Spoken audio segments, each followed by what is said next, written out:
All right, Matt, we're back. And I think at our earliest time that we've done one of our lives, I'm Sam Lichtenstein, and with me is Matt Orr, our Eurasia analyst. Obviously, today, the 1 year anniversary of the Russian invasion of Ukraine, we all know what we're going to be talking about. So, Matt, you, of course, have been doing an incredible job following this topic for us. And so, I guess to kick us off, there's been a lot of writing, obviously, the past few days about kind of looking back at the past year. But I'm kind of curious, what are you thinking about in the year ahead? Yeah, I mean, I think that we're going to see another long, hard year of fighting where both sides want to take more territory. I think the Russians, they still have very maximalist intentions with regards to Ukraine, and President Putin actually returned. He's waffled between more maximalist and more minimalist visions of his goals for the war, but he just now returned to a much more maximalist version where he essentially wants regime change in Kiev. How they could militarily achieve something like that is quite dubious, but I think really what it's about is signaling Russia's commitment to this conflict for really years to come, and basically this idea that this is going to be taking as much of Ukraine as he possibly can is essentially his primary goal for the rest of his time in office. As far as so what that means on the battlefield is that they're going to continue trying to gain ground and even threaten more large scale offensives, although that looks quite unlikely unless they do another large scale mobilization, which is, I think, definitely possible this year, probably likely later this year, because Putin also has a tendency to want to put off difficult decisions like mobilization. As far as the Ukrainians, they really only have one option. It's to strike due south towards the Crimea land corridor, essentially cut off Russia's only strategic prize for the entire invasion. And if they could do that, the Ukrainians think that without any real strategic benefits of the invasion, that would kick off political instability within Russia itself. So it's pretty clear that that's where the Ukrainians are going to focus their offensive efforts. But at this time, I'm skeptical that Western weapons are coming in quickly enough to really allow that offensive to break through and gain enough ground to actually achieve that goal. So I mean, it looks like most likely the year ahead is going to be a long, hard year where neither side really, can achieve a strategic victory. Yeah, I mean, we've obviously spoken before on the lives and in our forecast about this not being a year that we should expect anything close to a peace agreement, or even maybe even likely not a ceasefire, or certainly Yeah. nothing sustainable. But I find it interesting that you kind of ended on discussing the Western arms transfers. And obviously, as the war has gone on, these external actors, be it European countries in the United States, on the Ukrainian side, be it Iran, North Korea, potentially now China on the Russian side. How should we be thinking about some of these key outside players over the course of the next year? What should we be expecting from them? Yeah. I mean, I think everything related to the possible Chinese provision of military support to Russia is a huge topic. This is clearly something that the U.S. has made extremely, has very seriously informed their Chinese colleagues that would have huge ramifications for the U.S.-China relationship. And I tend to think that they want to they want to try to deter China from providing deeper support. The problem is for me though that I just tend to think that China is essentially motivated to want to militarily support Russia. They don't want to see Russia get embarrassed. They want to make sure Russia is sufficiently armed to continue the war, and China's ability to provide military support is the best thing that China can do for Russia. Otherwise, Russia is arrayed in the long term against these Western economies that probably can militarily outproduce Russia in the long run without that support. And China wants to do things that it can to help Russia be successful, because that's sucking Western resources that otherwise could be going to the Indo-Pacific to counter China.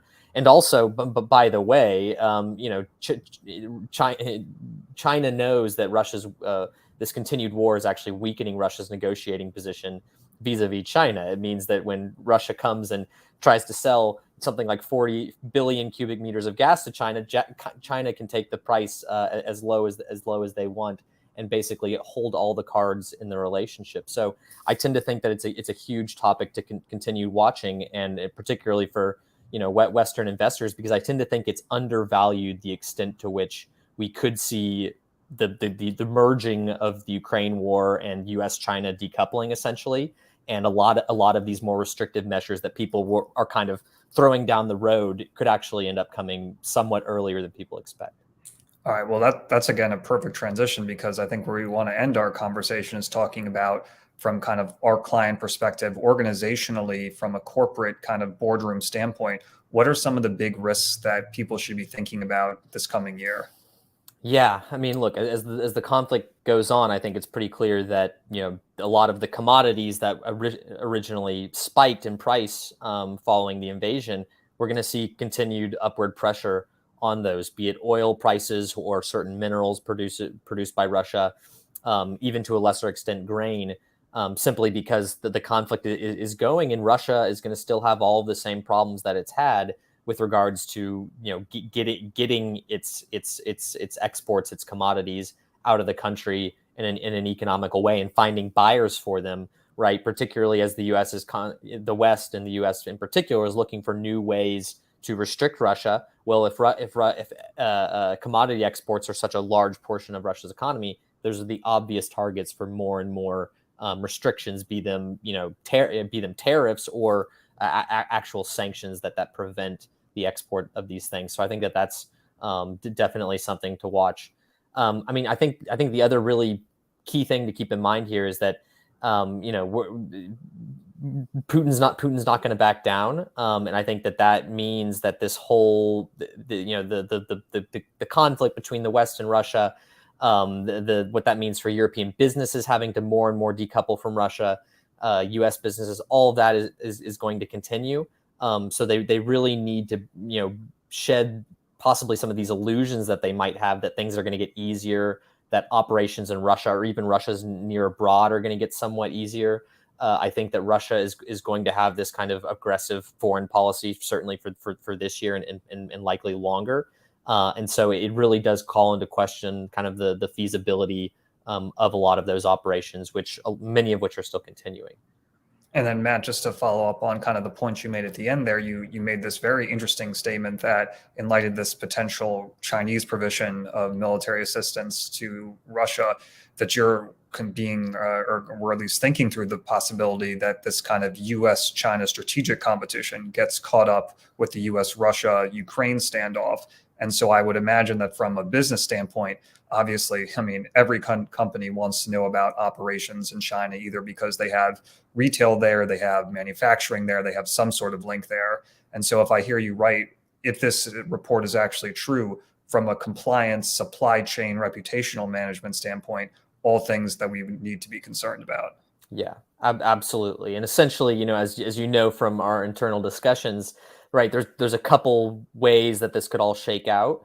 Basically, the options are, if let's assume for a second that this is actually confirmed to be true, and these Chinese entities are providing direct finished product military support to Russia. The U.S. has certain options. Either it can do, a so-called entity-specific approach where it's sanctioning the actual people and businesses, entities, et cetera, involved in this, or in a bid to essentially deter this kind of conduct and make it more economically painful to China in the hope that it stops it. They even look at measures such as primary sanctions on major Russian banks, financial institutions, anybody involved in the financing of this, et cetera, which essentially would be kicking off a much bigger element of decoupling than the previous approach. It's something that neither side really wants to do because of the inevitable economic damage it could have to both sides.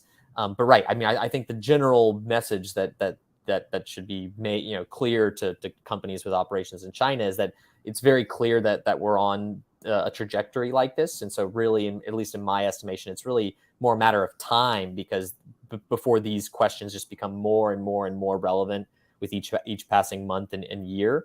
So I think it does kick off these questions for Western businesses in China as far as what are their plans to get to either withdraw their investment, draw down their investment, make sure that they have all of their contingencies ready for precisely this kind of decoupling scenario beginning to commence somewhat earlier than they expected.